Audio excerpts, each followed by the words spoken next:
All right, happy Monday. Welcome to CNS Connect Webinar Series. I'm Amy Smith, the Director of Certifications for the ANA and the BCNS. And today I am joined by Rebecca Snow, who's going to share her expertise on optimizing your strategy call. Please put any questions in the Q&A or the chat, and Rebecca will take them at the end. We'll make sure to moderate to make sure no one's questions are missed. If you're a CNS, as a reminder, you can get one CEU for today's webinar. That's going to be in category number 5, which is participation in a professional development event, which does not have to have nutrition content. I will put a survey in the chat at the end so you can claim your CEU.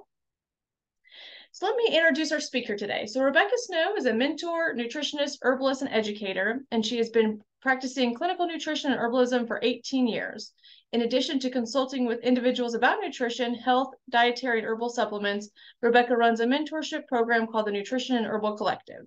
Rebecca was the founding director of the Masters of Science in Nutrition and Integrative Health at Maryland University of Integrative Health, where she worked at the university for 10 years in a variety of roles as faculty, clinic supervisor, and administrator. She practiced for 5 years in integrative medical practice that specializes in chronic infection and disease. She holds a Master's of Science in Herbal Medicine from MUAH. She completed an International Lyme and Associated Diseases Society preceptorship. She's a certified nutrition specialist through the BCNS, a licensed nutritionist in the state of Maryland, a registered herbalist with the American Herbalist Guild, and she serves as chair of the board of dietetic practice in the state of Maryland. So thank you so much, Rebecca, for joining us today, and I will turn it over to you. Thanks, Amy. Glad to be here on this slightly cloudy afternoon. Thank you for having me. I'm going to share my screen, and Amy's going to send out this PowerPoint. Let me actually change it to slideshow. All right. Well, welcome everyone. I'm glad to be here with you. I love doing strategy calls. I didn't do them for the large portion of my practice. I did not do strategy calls, but I also did a lot more in-person education, like group education. So people got to meet me at lectures. Also, keep in mind that when I started practicing in 2003, I was 95% in person, and now in 2023, I'm 95% virtual. So I think in the virtual age, strategy calls are so important because they do provide a way to connect with people, right? Like create human connection. So we're going to talk a lot about strategy calls, what they are, how to do them, what not to do, why we do them, some scripts and ways to navigate that conversation, and then, just hopefully to leave you with some clear takeaways. I'll tell you a little bit about what I do. And, we will definitely have time for questions. So if you have any challenging issues that have come up for you in strategy calls, we can talk about that. So a strategy call is definitely not a sales pitch. We're not trying to sell ourselves or coerce somebody to see us. We really want somebody to want to come to see us because we want it to be a win-win. And so that's why, as much as we can, we're bringing transparency and authenticity to the conversation so that somebody can make an informed choice about whether or not they want to see us. And keep in mind, this is a two-way conversation. It's not just whether or not the client wants to see you as a practitioner, but whether or not this is the right client for your practice. And the more you practice, you realize that we're not meant to see everybody. Not everybody is going to be a good fit for your practice. And there's lots of reasons why somebody might not be a good fit, and we'll go into some of those. But the purpose of the strategy call is it's kind of like speed dating. It's a get to know you, a quick get to know you. Now the client has probably gotten to know you already. Maybe they were referred to you. Maybe they've been to your website, but there's something again about that human connection and conversation that helps people really see you in a different light and get to know you better. So it's a time to vet questions. It's a time to provide a brief framework of how you work. And honestly, it's a great way to increase your conversions to paying clients. It's a free service you can offer It can be a call to action on your website, social media posts and pages. And so it's something you can always offer up as a free call to action. Now, people aren't going away from a strategy call with a plan for their health because you're not giving advice, but they are getting a sense of a framework of how nutrition can impact what they're dealing with. Okay, so who does not need a strategy call? Let's start there. So like, what clients don't generally need a strategy call? Well, I would say if you are working an insurance model, and please use the chat. How many of you, like, let me know, are you a CNS candidate or are you a CNS? Because I want to kind of get a sense of who my audience is here. And so most of you are probably not accepting insurance, but one day you might accept insurance. And I would say that in general, for insurance, if you're billing insurance, you generally don't need to do strategy calls because it's a much lower cost to the client. They have a much easier in. Maybe they're only paying a copay, so the financial commitment is not as great. Now, in all of these scenarios, you can always provide strategy calls. There's no reason why you can't provide a strategy call. It's just maybe not strategically, the best use of your time. For instance, I had a client just reach out to me who literally I saw probably 10 years ago, and I remember her well, and she does not need to book a strategy call. We already know we work well together. So somebody coming back after a hiatus, I'm not going to do that. Also, I've got a few people who refer to me, and I know the person well. They've referred a lot of clients my way. It's been a good match for referrals. A lot of times in those scenarios, I don't do strategy calls, particularly when that referred client is already clear they want to see me. Now, obviously, whenever the client has questions or is unsure, it's a good idea to do a strategy call. Sometimes with a potential client, we've actually exchanged emails, like 3 or 4 emails, and they've asked me all their questions, and I've gotten to know why they're coming in. So there's not really a need to do that get to know you because we've already done it virtually via maybe a web chat forum or email. And so in those circumstances, I won't always do a strategy call.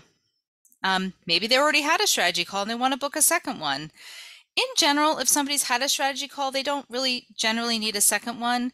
They can email you a question that maybe they forgot to ask. Also, some people's websites are really, really clear. They have a clear niche, their payment information is there, like how long they work with people. And so there might not be as many questions on the part of the client. And maybe you have a really busy practice. And so clients are just begging you to get in. I mean, that's not usually the way it goes, but that could be a scenario. Who does need a strategy call? Well, if you're unsure if you want to see this client, and why might that be the case? Maybe now for me, I have clients fill out and on a future slide, I'm going to tell you what my new patient inquiry form. So I'm going to talk to you a little bit about my intake flow. But because we have an intake flow and people answer some questions before they come in, we can pick up on some red flag issues. So maybe they really are just scrounging up money for that first visit and that's all they can afford. That might not be the best fit because really we know that nutrition takes time. It takes time to make behavior change, for nutrition to influence somebody's physiology. So that person might not be the best fit for my practice. Or if on their initial contact with us, we find that there's some real red flag issues. Maybe they have a misunderstanding of what I do. Maybe they refer to me as doctor. I'm not a doctor. So, then I'm like, okay, they don't really understand who I am and what I do. I like to have that strategy call so I can clarify anything that's showing up as a misunderstanding of how I work, what my scope is, and refer out if really what they need is not what I can offer them. Now, I have practiced for many years as a generalist. It has served me as a CNS supervisor. I do have some niches. I've worked in mast cell, I've worked in Lyme, I've worked with 12-step food programs. But I would say that I'm unlike some of my colleagues who like just work with eating disorders or just work with Hashimoto's. And if you do have a really strong niche, I see Melissa's on the call. A shout out to her. She's a nutritionist for dancers. So that's like her specialty. And in that, you know, she might not want to work with somebody who's going through cancer treatment, and that is totally fine. So you might decide to refer out. Now, if you are doing your CNS internship, and I see several people on the call who are, as long as you don't feel like you are ill-equipped to deal with a condition, or it's not a, you know, sometimes with things like eating disorders and cancer treatment, those are good scenarios to refer out when you are super green or a new practitioner, or you're just getting started. And once you're, you know, fully licensed and you've got your CNS, you've got your niche, you may choose to refer out for, you know, for clients that aren't in your niche. Why? Well, you know, it takes a lot of time to refresh on the evidence base. If you haven't seen somebody with cirrhosis ever, you know, you're probably going to need to spend a couple hours reviewing, doing a literature review, MNT for cirrhosis, and you might not have the time for that. So that's really one of the main benefits of niching, is that you can really focus your time on staying current in the literature in one area. Or maybe the client has unrealistic expectations. I remember getting an email from a client, and she said, I've seen, because I'm also an herbalist, she said, I've seen several herbalists and nobody's been able to help me with my blood pressure, so I really only want to come see you if you know you can help me. And that to me is really sets me up in, kind of puts my back against the wall, like, and so in those scenarios, I really try and be like a Tai Chi master, you know. If they push back, I go with them. I don't know if I can help you. I really, you know, I have worked with people, you know, with herbs who have blood pressure issues, and people have been able to see results with dietary and lifestyle changes, you know, but I really wouldn't know if I'm going to be able to help you. You know, I don't really like to commit to being able to, you know, give people some guarantee that what I'm going to do is going to fix their problem. I'm not in the fix-it business. I really try and stay away from the fix-it language because it really puts a burden on me. I'm not a top-level practitioner. I'm not a medical doctor, a DO, an ND. As a nutritionist, we want to stay in our scope, so I really try and stay away from that language. When the client's unsure, I don't want them to book with me unless they know they want to book with me, so that's an important time for a strategy call. Also, you know, not everybody has their fees online, so if your fees are not posted online, it makes sense that a client wants to meet with you because they need to talk to you to find out your fees. Or if you have a package model of practice, because in the package model, usually people are paying more for a longer period of time. It's a longer time commitment. It's a longer financial commitment. And because of that, they want to connect with you. So the higher your price point is, the more likely you're going to need to do a strategy call. The lower your price point, the less likely you need to do a strategy call because of what the client is committing to. Okay, so I want to just tell you kind of what our intake flow is. So I run a multi-practitioner practice. There's 3 of us, myself, Kate, and Andy. And for all the practitioners other than me, because my practice is pretty full, that's why I hired other practitioners. But we actually let the patient select the option on our website. They can book a strategy call, they can book a new patient appointment, they can fill out a contact form, or they can call the office. So there's multiple pathways to connect with us as a practice and figure out, like, is this the right thing? So sometimes, again, we'll have those email conversations. If they have complex questions, then we will encourage them to, again, book a strategy call. Now, what I have done for my own practice, because I am trying to filter some of the clients that are coming in to other practitioners, we have a potential patient Google form. This has really served us as a practice because we get to learn about people that are interested in booking with us. And it actually gives me some talking points in the strategy call to already know a bit about them. So it kind of helps us get through some of those early questions. Since, strategy calls are limited in time, and that's one of the hardest part about them, is that you're trying to do a lot in a short period of time. So once we get the potential patient Google form, if we don't feel like the client needs a strategy call, we'll offer them to book with either myself or another practitioner.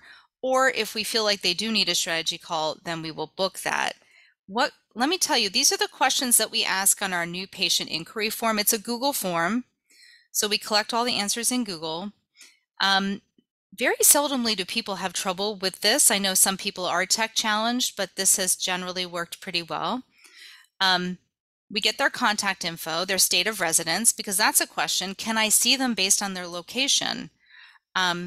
Even though in my supervision program, we have people licensed in Illinois and North Carolina and some other states, in my clinical practice, there are several states we are not licensed in. And in red states, we have limited scope. So we do want to know their location, because then again, like if we have somebody contacting us from a red state, it would be better for them to see the health coach in our practice, because really all we can do there is health coaching. Who do you want to work with? Who referred them? Because again, if they're referred by somebody we know and trust, that helps us determine the best pathway for them to become a client. What services are they interested in? Again, that lets us know what practitioner they would work best, and also kind of how open-minded they are to some of the different modalities that we offer. What are your primary concerns? And what are you looking for from your work with us? So what are your goals? What do you want to get out of this? This is a key question that we added in because we do want to find out somebody's commitment to the journey. We want to get a sense, does this person know that healing is a journey and it takes time, and it's kind of an unknown path. Like we don't really know, we can never predetermine how long it takes to heal. But how long do you anticipate collaborating on your healing journey? And when somebody says as long as it takes, then we kind of have a sense. But I mean, people answer different things. But I would say that somebody that says, I only want to work with you for 2 months, then that would be somebody we would encourage to do a strategy call. Or do you have questions for us? If they have a lot of questions, then they're going to need a strategy call. So this is our intake flow. And I'm happy to, Amy, when I send the PowerPoint, I can send you a copy of our new patient inquiry form, and you are welcome to use that Google form. So scheduling the call, what does it look like to schedule the call? Well, you definitely want to, again, have that call to action all over your website. You should really have book a strategy call, or get to know me, or have different calls to action linked to this service in different spots throughout your website, on your About Me page, on your home page, on your services page. I do not recommend doing them in person. Whenever I see a client in person, actually my in-person appointments are growing now that the pandemic is over. And when people come and see me, it always takes longer. It just does. There's always the time of like them coming in, taking their coat. Do they need to use the restroom? Can I get you a glass of water? So I don't recommend doing strategy calls in person, because it definitely is going to be hard to keep in the length of time. Okay, so how long? I do mine for 20 minutes, definitely shorter than 30 minutes. Don't go over 30 minutes. But, if you're one of those practitioners who does a 6-month commitment for $3,000, then you might want to do 30 or 45 minutes, because you're putting more investment on the front end to get those client conversions, because each client you get is paying a lot more. Schedule soon. So you want to follow up with your leads really quickly, because hot or warm leads become cold quickly. You might want to keep time in your schedule if you do online booking, which most people do through Practice Better or Acuity or Healthy or any of these services, you might want to have like a chunk of time in an evening or a weekend or some time where people are most likely to book just for strategy calls, so that when somebody does book a strategy call, they can get in within a week or two. If they can't get their strategy call booked with you until 4 weeks out, by the time they meet with you, they've probably already going to have found another practitioner. So you want to get those booked quickly. Okay, so it is important to center yourself just like you would for any meeting, because the thing is, and this is an important practice for all clinical work, this might be the only connection that this person has with a human or a practitioner for a week's time. This person coming to you for the strategy call, even though you're not doing a deep dive clinical work with them and you're really just doing a get to know you, they might be coming with some baggage, some emotional baggage. Maybe they have medical trauma. Maybe they have a lot of lack of clarity around health decisions they have to make. They might be feeling very unwell or stressed out from their illness, or maybe they have mental illness. So there could be a lot going on for that client. So it's helpful to center yourself for that conversation so you can be fully present. What are some ways you can center yourself? And these are good practices, again, just for clinical practice. Take a deep breath. Put your hand on your heart, your hand on your belly.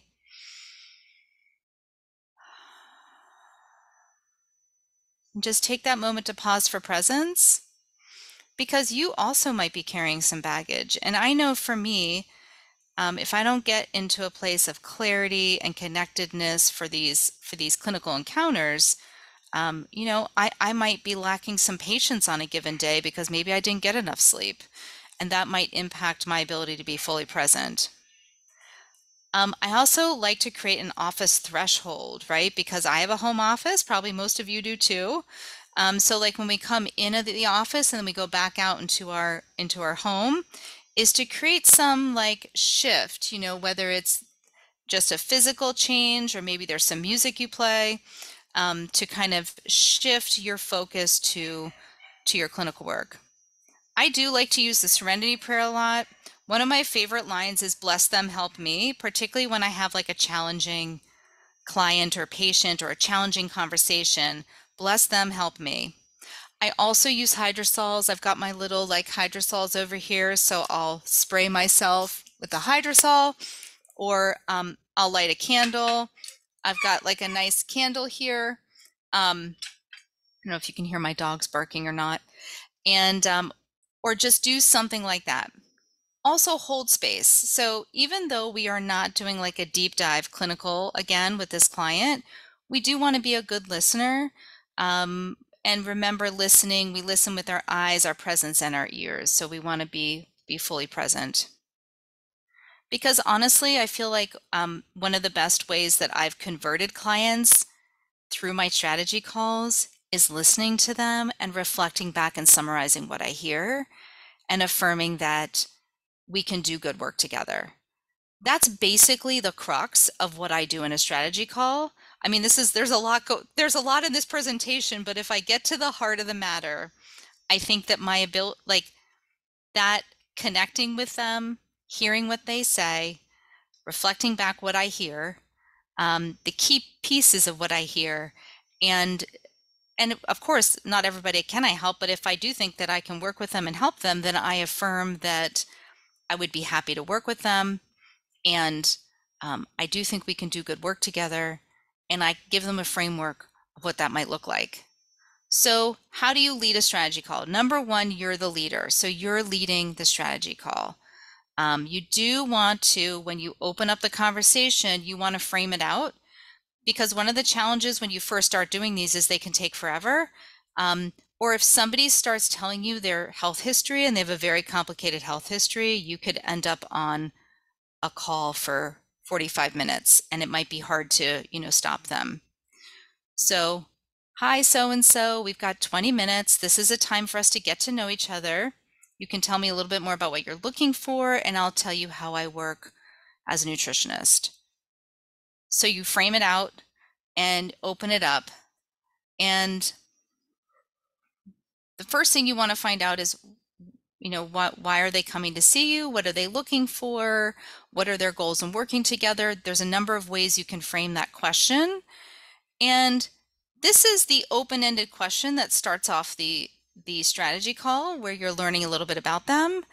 And I would say that the biggest challenge that comes up here is they dive into their entire health history, and you have to cut them off because you don't have time for it.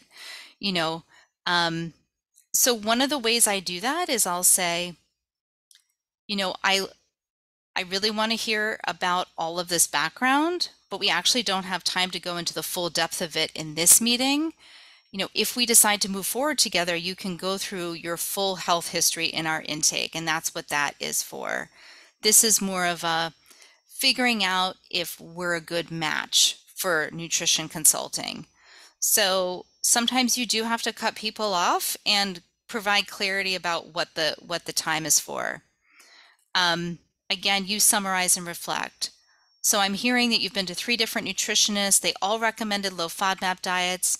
You really don't do well on that, and so you're looking for more of a nourishing approach to healing your gut, and that's why you are considering working with me. So you reflect back to them what you're hearing, and at that point, once they've told you about what they're looking for or a little bit about their background, you can ask clarifying questions.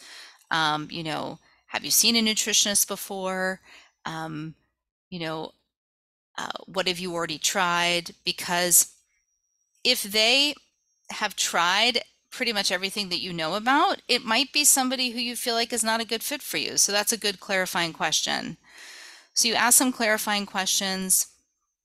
And at that point, you probably know if you want to work with them. You might have some other clarifying questions. Just you're trying to identify red flags. Is this person in your scope? What they need, is it in your scope? What if they say something like, I want you to, cure my diabetes? Well, not that they're going to say that, but they might. Yes, diabetes is a disease that is largely based in lifestyle and diet, and food makes a big difference. I can't claim that I'm going to cure your diabetes because that's not what I do, but I can definitely help you eat in a way that is going to help with your diabetic numbers. And we can work together on this. That's how I might reframe that. So yes, I work with diabetics, I work with diabetes, and then that's when I tell them a little bit about my approach. My approach is X. So you're not giving them specific recommendations. So I wouldn't say, go buy a CGM right now and, start eating a can of beans a day. But I might say, I tell them about my strategy. So with diabetes, I really love my clients to do food journaling, and I think it's important that we track blood sugar. I do love to work with low glycemic eating and food plans. I like to educate about foods that are medicinal for lowering blood sugar and incorporating those in the diet. I like to work with you where you are. I love to educate, provide meal planning, cooking tips, recipes, help you navigate what your family needs are combined with your needs. So I give them a bit about my strategy. I mention things like low glycemic diet, etc., but I'm not giving them specific recommendations. So here's an example. Client has IBS. So they've told me a little bit about what they want. And really, my reflecting back to them what I hear is a way to transition to the next phase of the conversation, right? So that's why we want to be active listeners during the strategy call, so we can kind of get information, but not kind of let the history taking drag on too long. So, here's another kind of modeling how I would talk to somebody with IBS. Yes, I work with IBS. I've worked with it a lot. I don't use a one-size-fits-all approach. There are a lot of different dietary factors that can impact irritable bowel syndrome. So some of the things that we'll explore together include food sensitivities, intolerances. We'll look at stress and how that impacts your gut, your eating practices. We'll talk about the microbiome and what you can do to support your microbiome and address gut inflammation. And they might have some questions there. They want to know how. Usually they're like, how do you do that? Well, through the intake, you'll tell me more about your history. We'll do a deeper dive, signs and symptoms. I'll ask you to bring lab tests to the consult if you have those. We might determine that we need more lab testing, and that's something we can order through my practice, or you can order through your doctor's office. We'll look at the food you're eating, and we'll make a plan together. I use food, I use supplements, I use herbs, coaching, lifestyle practices. I see from your intake that you're not interested in herbs, and that's totally fine. You do not need to use herbs. And I'll tell them how I work. I don't use a package model. I might have already said that, but my style has been not to use a package model. I pretty much let the client and I decide together how frequently they need to see me and for how long. So it's a little harder to answer the question, how long are we going to be working together, when you don't use a package model. If you only use packages, then you pretty much have one pathway, and it's a 3-month initial commitment or 4 or 5 or 6-month initial commitment. So we can talk more about like, how do you answer that question. I often recommend people meet with me monthly until their health goals are met or nutrition goals are met. So going back to the strategy calls, so they've told you about what they do, you've given them a strategy, and then they probably have some questions about your practice, your price, number of sessions recommended, when you're available for appointments, the nitty-gritty. So you want to give them the nitty-gritty, and then find out if they have any questions for you. Do you have any questions for me that I haven't answered? We have about 5 minutes left. I want to make sure you have time to ask me questions. So be the timekeeper. Keep reminding them. I mean, you don't have to do it a lot, but once or twice, you want to just be timekeeper. And what are some common questions that they will ask? Here are some things that come to mind. Please use the chat and throw in some common questions you're getting, or some challenging questions you're getting, or comments maybe that you didn't know how to deal with from your strategy call. So I have a practice. I see a lot of people who've seen a lot of people. So sometimes they come to me and they're like, got, fatigue. They've got healing journey fatigue. They've seen a lot of different people, and they just want to know, like, I don't know if I want to see you. I've spent so much money already. And honestly, I really try not to convince people of anything. I'm like, that's frustrating that you've been doing this for so long and you've spent thousands of dollars and you're not feeling any better. I can understand why you would have trouble making that decision. And I want you to do whatever feels right to you. So I really try and take that approach, and it's worked very well for me in my practice because it's how I practice clinically. I really like to encourage self-advocacy in my clients. So, and I think that people, we're not making the decision for them. And this, I kind of already did this one. I only want to come in if you know you can help me get better. Well, I'm not God. I wouldn't say that, but I don't know that I can help you get better. And really, I just tell them what I do know.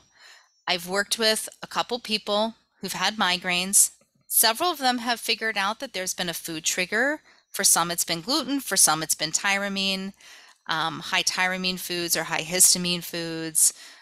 There are some nutritional protocols that are actually pretty evidence-based that neurologists use, using a combination of some B vitamins, magnesium, CoQ10. There are some herbs that are useful. So these are some of the tools that I like to use for migraines, for people with migraines. We can talk about screen time and other stress factors as well. So again, when they say something that tries to back me into a corner, I just speak about what I do know, like what my experience is, what strategies I use, and I let them make an informed decision. Should I take X? I can't really answer that because I'm not your practitioner. I can't tell you whether or not to take a supplement. I don't know what medications you're on, what other supplements you're on. I just don't know enough. I can tell you that probiotics are very useful for IBS, but it is important to know what you're looking for.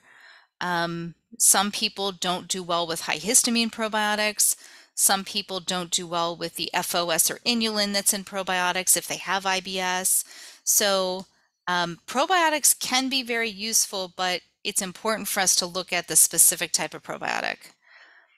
So you're giving people education. You're not telling them you can't answer their question. You're answering the question, but you're also leaving them with more questions, which actually helps them realize why they need to consult with you because they don't know all this stuff.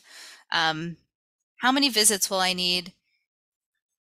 I mean, I've answered that many different ways. I can't, what I often say is it really depends on why they're coming in. If I have somebody that's, if somebody's coming in for general wellness education, which does happen every now and then, I would say one or two, 2 visits. Because generally, if somebody just wants some general education, maybe 2, maybe 3 visits. If somebody's got a really complex case, then I'm going to say, once a month, 1 month for every year you've been ill is a good rule of thumb. But ultimately, if I do my job well, my clients don't need to come see me the rest of their life, right? We do have, nutritionists do have a challenge in the sense that our medicine is given outside the clinic space, right? We're not putting needles in them. We're not cracking their bones. And a lot of what we offer is education. And once we've educated somebody, they don't need to keep coming back to see us because we're empowering them to be able to help themselves. So that is a line I like to use. When I'm doing my job well, then you're not going to keep coming see me the rest of your life. But I don't know exactly how long it's, going to be. It is a mutually beneficial thing. So I'll recommend to you at our initial, the length of time I think would be beneficial, but you get to make that choice too. You get to decide how often you want to come back. And then there's the deep history giving compulsive talker. We've talked about that a little bit, interrupting, time giving, being the timekeeper and letting them know that they can get more into that at the intake. So when is it not a good fit? When is it time maybe you don't want to see a client? For me, that's eating disorders. I do not specialize in eating disorders. I refer out. You've never heard of their condition. They have a rare genetic disease, and a geneticist who you can refer to. Or you are just straight up with them. Maybe they've not been able to find any nutritionist that will work with them. And you say, well, listen, I don't know your specific condition. I'm happy to collaborate with your doctor and be educated about it if you are willing to do that. But you just be transparent and authentic about what you do and don't know. But there are going to be conditions you don't feel comfortable working with. Maybe that for you is cancer, maybe it's IBD. So you can refer out. I think it's important to give somebody a name. You can use one of the many Facebook forums for CNSs, functional nutrition practitioners, and get a referral.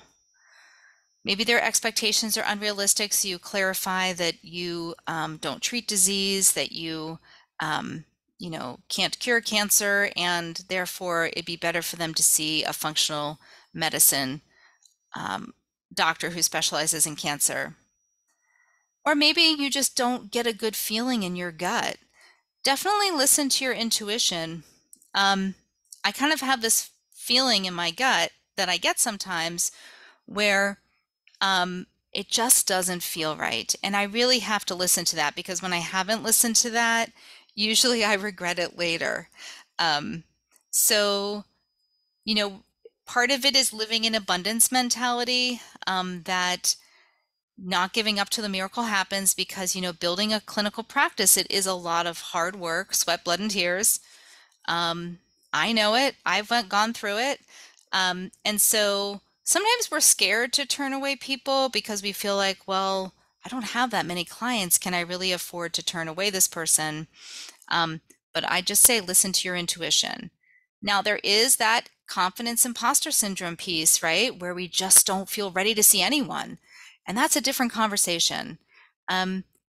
Keep in mind that almost everybody that wants some nutritional education probably needs some nutritional education. And you don't have to do a deep dive on labs and supplements. You can keep it about food, cooking, recipes, basics of nutrition education for, really for any client. And that's okay. So it is, strategy calls bring up a lot of stuff around our confidence, imposter syndrome stuff. We do have a couple good videos on our website, TNHC website. The Nutritional Herbal Collective is the resource hub. There's a free video on imposter syndrome and one on confidence building. So I would refer you to those. If you are getting that feeling like, in your strategy calls, because we do want to differentiate when is it an internal lack of confidence versus this really is out of my scope and I don't want to work with it. Okay, so how to wrap it up, and then we'll open it up for questions. So at the end, book them. I would not end the strategy call if you know you want to work with them without trying to book them. So I'd be happy to work with you. I see clients on Monday, Tuesday, and Thursday, and I can book you on June 8th. Or my earliest appointment available is March 31st at 4 o'clock. Would you like that time? Or let's open up our calendars and take a look. Don't pressure if they're unsure, or you can say, if you are unsure, just have a think and I'll send you a link and you can book later. Send a follow-up email if they don't book. If they do book, they're going to get your intake flow. But if they don't book, I would personalize a follow-up email. Hey, so-and-so, it was great to meet you. Reaffirm what you hope to do together. Link to book an appointment. Maybe you have like a meal plan service that you offer or some mid-level service. Maybe you have a group program or a workshop coming up. Link to anything like that you're offering so that they have another opportunity to get to know you better. So if you do like regular group programming or private Facebook, like Facebook challenges, things like that, give them other ways to connect with you. Maybe put your social media handles in there because maybe you do some Facebook Lives.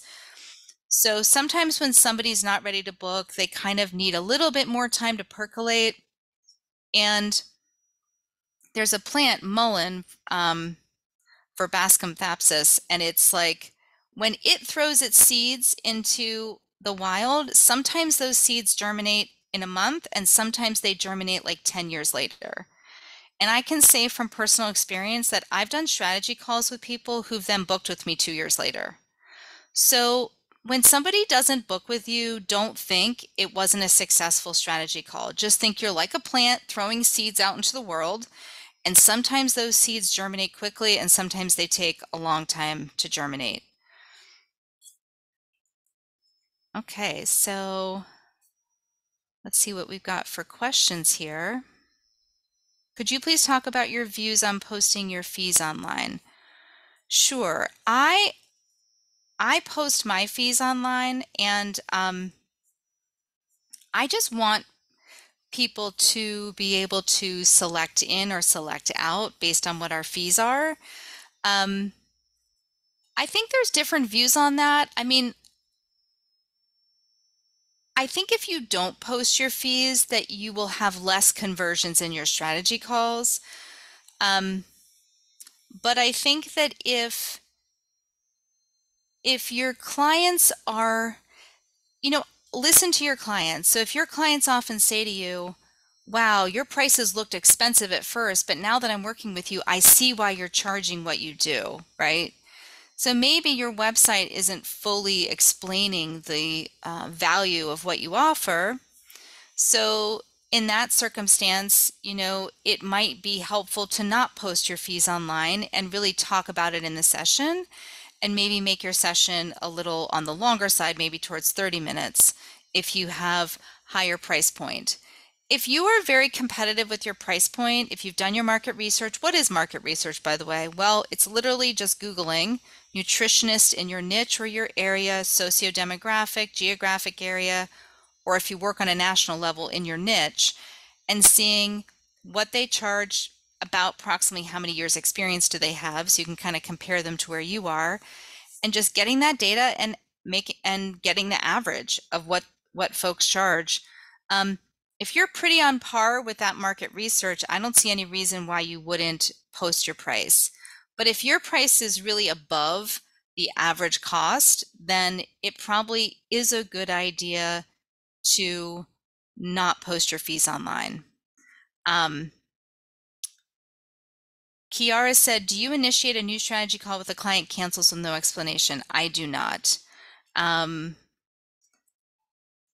I think that it's a bad sign for their commitment to work with me. And so what I will do is, if they cancel, I'll probably send a message and say, if somebody doesn't show, if we have a Zoom call and they don't show up, I will call the phone number I have on file. Sometimes I even text it and I say, hey, so-and-so, we've got a strategy call right now. I've still got 15 more minutes till my next appointment. Please jump on so we can chat before the time runs out. Or I'll call them. And because sometimes, like, they may not be getting the notifications. I might not have noticed. It does depend. If somebody like legitimately wasn't getting the notifications, I would totally, let them reschedule. But usually I'll send a follow-up message and then say, I'm sorry you missed our strategy call. To learn more about what I do here, check out this article here or check out my website or something like that. But no, I would say that I'm not really a fan of seeking out working with somebody who doesn't show up. Other questions? Rebecca, are you usually doing your calls via Zoom or on the phone? Mostly Zoom. I like that. I like being able to see them. I feel like when people are on the phone, they often feel like they can do it in their car or like while they're walking their dogs, and then you don't really have an intention. It's hard to have an intentional conversation. So I prefer Zoom, and most of my clients will book via Zoom, but there is an option to book a phone call. Yeah. Any other questions? I don't see any other questions, but also if anybody wants to ask their question out loud, please raise your hand and I can unmute you as well.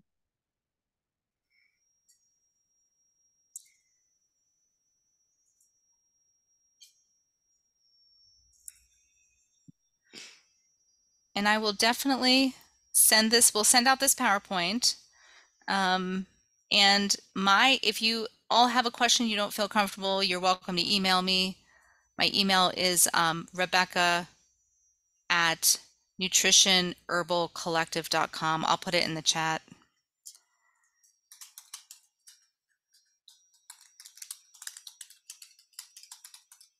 I would say that just from my own personal experience, I was really not very good at doing strategy calls when I started doing them. Like, they would always take me too long because I'm such a people pleaser. And when people started telling me their story, like, I wanted to be there to listen to it, and I had a hard time like cutting it off. And it's definitely taken practice, like setting those boundaries and just getting better at it. So allow yourself to practice.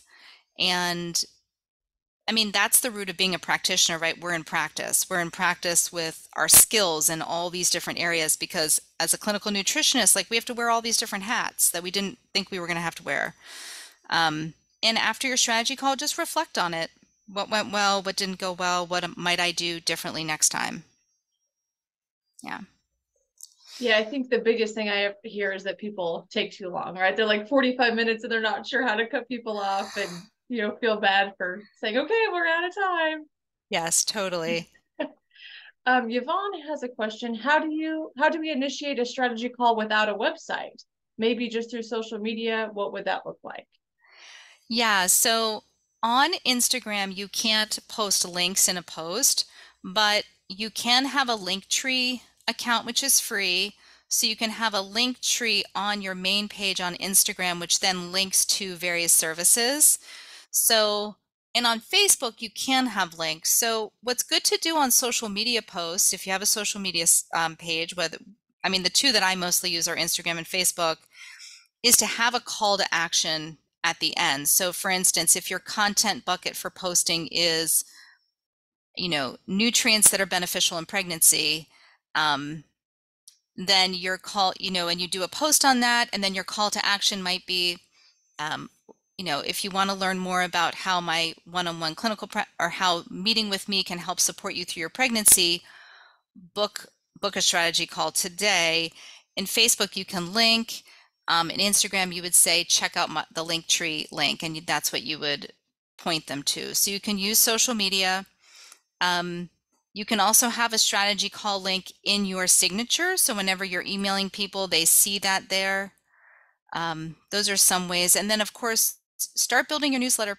Even if you're not doing a newsletter yet, anytime you make contacts, ask them if they want to be added to your newsletter. And you can also use your strategy call as a to link to in your newsletters. I was going to say too, in Practice Better, you could create a link, even if you don't have a website, you could still send them to your Practice Better, to your strategy call as well, without actually having a website for them to go to. Yeah, totally. Okay, Chara says, when you spoke earlier about a prospective client perhaps having funds just for one visit only and there not being a match, were you suggesting eliciting that type of information, financial ability for a nutrition journey, or did the prospect offer it? Yeah, I never ask financial questions. Great question, by the way. I don't. So the only time we actually have a sort of free clinic. We have a low income or low cost teaching clinic as a part of my mentorship program. And we do use the green bottle model of sliding scale. If you just Google green bottle, it's really cool. It just shows like three bottles, and the bottle's full, like I can meet all my financial needs. The middle bottle is half full. I can meet some of my financial needs. And then the third bottle is empty. I struggle to meet my financial needs. And I like so for when we're selecting clients for a low income clinic, we do want to meet the clients with the highest needs. So that's the only time I ask finances. Usually people offer that. So, a client might say that they are on a teacher's salary, they're struggling to, make ends meet. My initial consult fee is $375. They might be like, that's too expensive for me. Our follow-ups are $160. And so how I handle that is I like to get them on a strategy call because if my fees are too much for them, I would like to refer them to somebody who charges less, who can meet their needs. So that's how I handle it. I wouldn't want somebody to get into a situation where they make an initial consult with me and they don't feel like they can follow up because they don't have the money. That doesn't really serve them, and it doesn't really serve me. So that's my reason for doing the strategy call, is because I think once you make that connection, then it's easier to refer out. Or I can also send them a couple names via email and say, it sounds like it's not a good financial match, or that, our price point's too high. Here are some nutritionists to check out. Great, thank you. I put Rebecca's email in the chat again. I think that it had just went to just me. So I put it in the chat again.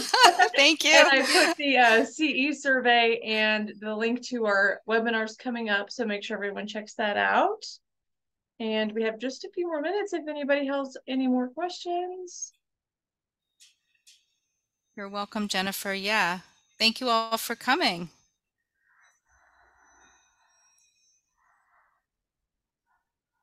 All right. Well, Thanks for hosting. Thank you. I'll send out the slides and the recording later this week. And if anybody thinks of any questions, you have Rebecca's email, or you can always reach out to me and I can put you in touch with Rebecca as well. So, well, thank you so much, everyone, for joining us on this Monday afternoon, and have a wonderful day. Take care. Bye. Bye. Thanks, Rebecca. Thanks.